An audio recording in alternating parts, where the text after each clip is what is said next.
Welcome back to Bash Bros and episode 13. I had to check my notes there. Episode 13 of Notorious Pro Wrestling, where we find out what would happen if Conor McGregor opened up his very own wrestling promotion.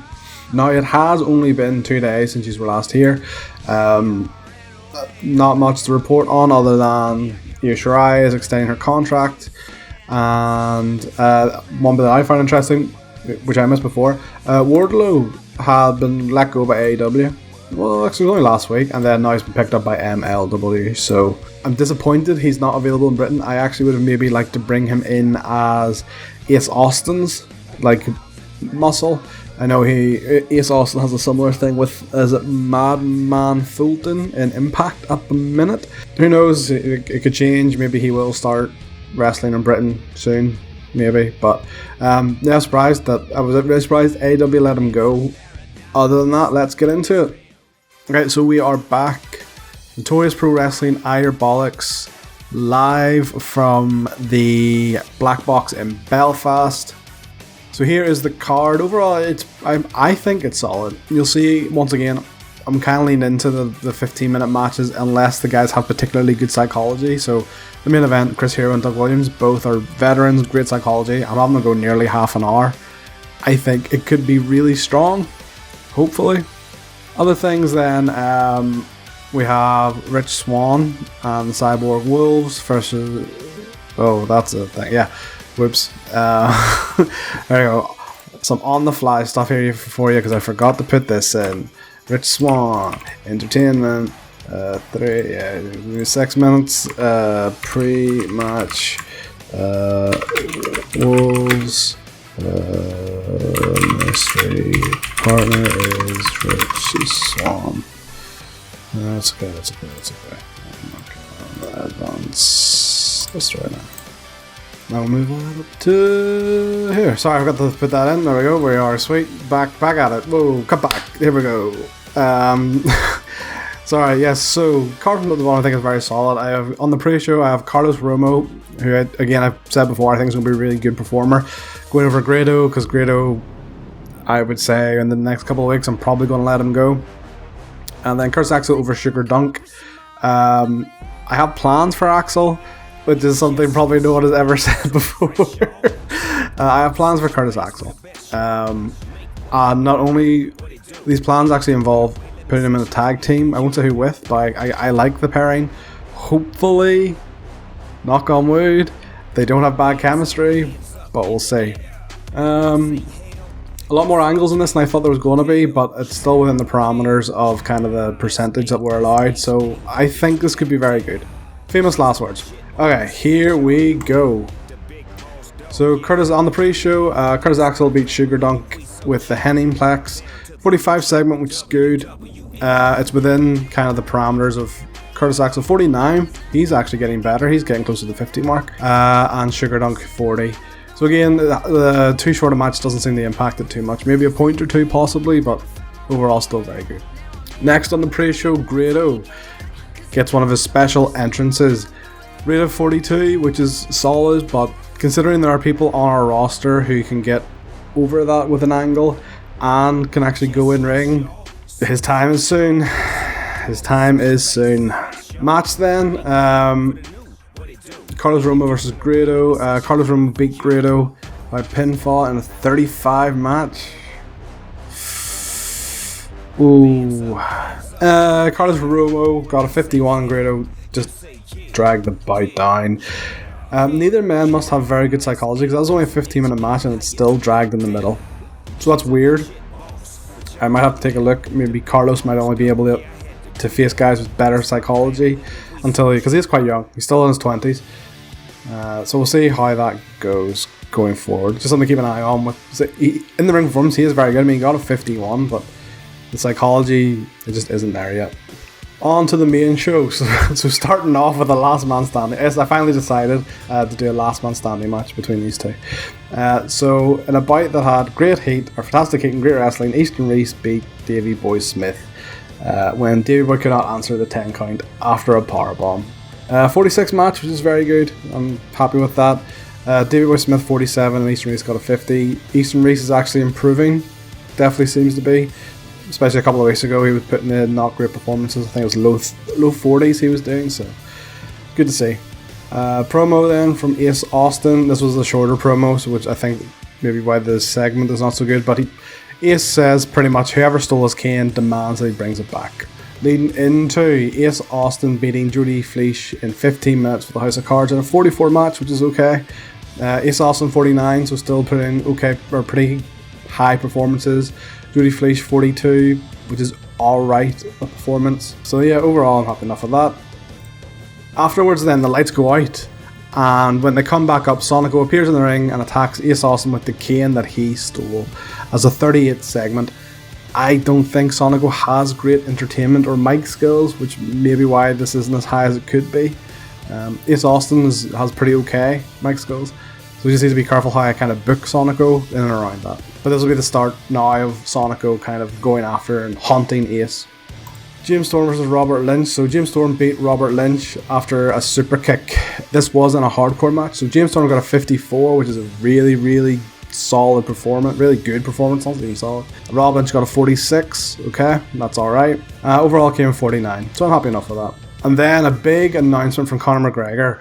NPW will hold a knockout tournament for the first ever Notorious Pro Wrestling Women's title. So I didn't want to do another P12 because I wanted it to be different from the heavyweight title. I just didn't want to do the same thing just for the women's title, so I wanted a different type of tournament. So I went with a knockout one. I have not done anything with it yet, but over the next couple of in-game weeks, I will probably start to sign people, and I will maybe have the first round of it be at the next pay-per-view, because that'll give me like a full month of being able to sign people.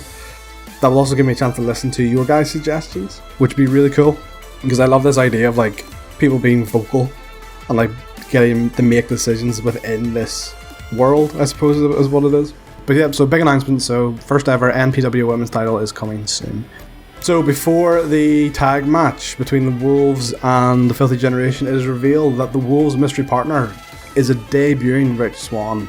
He's been sitting on our couch. He's been sitting at catering for like 2 months now, I think, as Rich Swann. And so finally he debuts, and that leaves just one person left from our recent batch of signings to debut, which is Penta. The match itself, Rich Swann and Cyborg Wolves beat Filthy Generation when Rich Swann pinned Lewis Gervin. Obviously, Rich Swann was going to get a pinfall on his first match. You have to do that. It just makes sense. 43 match, which is okay. I think probably the tag team half of Filthy Generation let it down, but we'll see. So Lyco's 37, that's okay. Or sorry, Junior 37. Lyco's 49, which is good. Rich Swann 50, which is good. Aspen Faith 39. So yeah, it was kind of Filthy Generations. We'll maybe let down a wee bit there. Then we got a hype package for Chris Hero versus Doug Williams. 50 rated segment, which is good. Right. Oh, I'm nervous. Because like I shouldn't be. Like these two should be good together. Not good together, but they should do a good match. And I think I'm nervous because it's the first match for the title. So you always want your first match for it to be like epic. Here we go. 56. Okay. That is... yeah, that's good. I'll take that. That is literally as good as it probably was going to get. Maybe it could have been a 57. So, I'm really happy. I am. I don't sound it, but I am. In an exceptional match, Chris Hero defeated Doug Williams in 24... they're probably knackered after this match.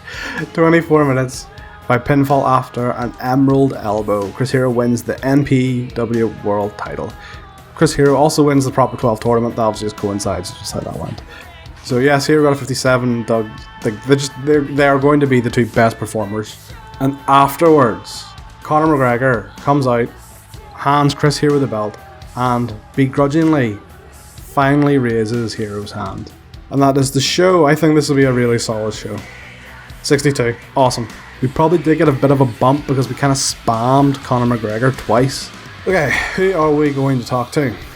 Doug, you are going to be pointed as a good example, as is Chris. He was used to, just brought it today. Carlos Romo got a 51, didn't he? So we'll comment on a good performance.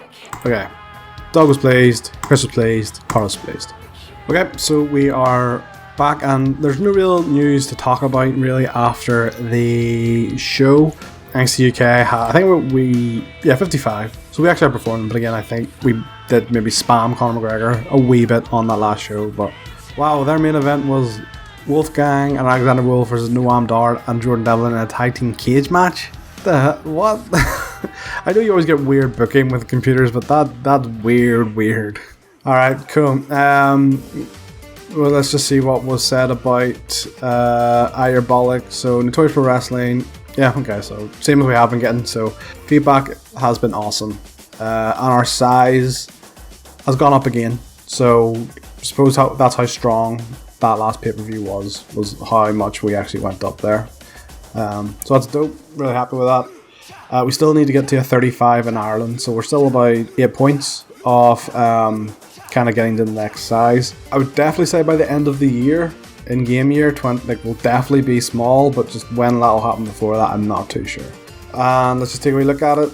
Oh, isn't it beautiful? It's so, I'm so happy. Chris Hero is one of those guys who really does not get enough recognition. Like, do you know what I mean? Like, in NXT, he never won a title. Did he? No, he didn't. He never won an NXT title. You know, in Ring of Honor, like, okay, well, Ring of Honor, no, he never won the Ring of Honor title either, I don't think. He's never been the guy, so to have, like I said before, I was torn between having Doug Williams and Chris Hero win the title. And I know it's maybe a bit weird having a heel win your first title using on a babyface, but Chris Hero deserves to be the face of a company, I think. And I think he's just that damn good. I'm happy with my decision, obviously. But I'm going to do like a slow turn with Chris Hero, I think.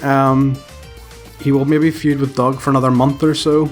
And then after that, what I think I might do is...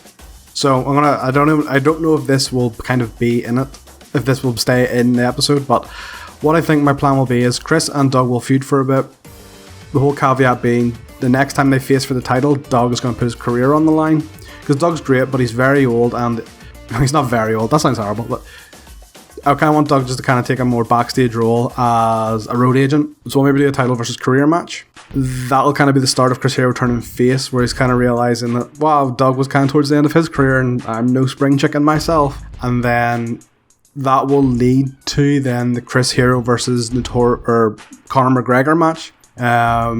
That's been kind of building bit by bit. And then that's maybe when I'll do the face turn, is Hero versus McGregor, and Chris kind of realizing, oh yeah, I am the face of the company, I should be representing it in a more appropriate way, even if this is Conor McGregor's company. And then once that is done, by that point Penta will have debuted. I'm not going to tell you when he's going to debut, but he will debut. And I think Chris versus Penta will then be a rivalry going forward after that. So that's about 3 months worth of content there for Chris with the title. And other than that, yeah, I think that's really it for this time. Oh, yes, I did mention it before, so do remember. From now on, now that we have a champion crowned, we will probably do bigger skips in time. I don't think there's enough happening on a week-to-week basis at the minute to justify coming back every week. I'll maybe come back next week, as it is the Fallout show. And I'll show you kind of the couple of storylines coming or going forward. From now on, there could be 1 or 2 weeks, there could be 3 weeks in between when you guys come back in episode or in game time. The episodes will still go up every Thursday, but in game time, a couple of weeks might have passed.